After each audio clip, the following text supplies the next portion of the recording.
Ինչ կանեի ես, եթե լինեի անչափ հարուստ։ Առաջին հերթին կկառուցեի շենք, որը նման կլիներ Ստեփանագերտի մեր շենքին, ու կկառուցեի տուն, որը կունենար հենց մեր տան պրոյեկտը։ Երկրորդ հերթին կկառուցեի շենք, որտեղ կաշխատեին աշխատանքային փորձ չունեցող մարդիկ։ Խոսքս բժշկությանը չի վերաբերում։ Չի վերջո մարդ մի տեղ աշխատած պետքա չէ լինի, որ աշխատանքային փորձ ունենա։ Կներեք։ Երրորդ հերթին պապիի հետ կգնայինք Շվեյցարիա, որտեղ ասեցի պապի, որտեղ կուզեիր հանգստանալ։ Ասեց Արցախում։ Ասեցի բացի Արցախից, ասեց Շվեյցարիա։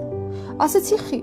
Ասում անդեի բնությունը ինչ որ չափով նման Արցախի բնությանը։ Կադիլակների կոլեկցիա կունենայի, ձի կունենայի, այսօր ժամերով նստեմ նայեմ։ Կբացեի սեփական բրենդ, որտեղ կվաճառեի միայն իմ ոճի հագուստներ ու ակնոցներ։ Ճիշտ է հիմա հարուստ չեմ, բայց այդ պահով կարելի է մի հատ մտածել։ Այս մեկի վրա չխնդակ, ունենայի իմ թանգարանը, որտեղ իմ մահից հետո կպահվեն այն իրերը, որոնք ես ստացել եմ իմ հարազատ մարդկանցից։ Կստացի ես պահում եմ այդ իրերը, մարդ էս պետք է կա։ Դե դուք էլ կարաք կոմերում գրեք, դուք ինչ կանեիք։ Ստեսություն։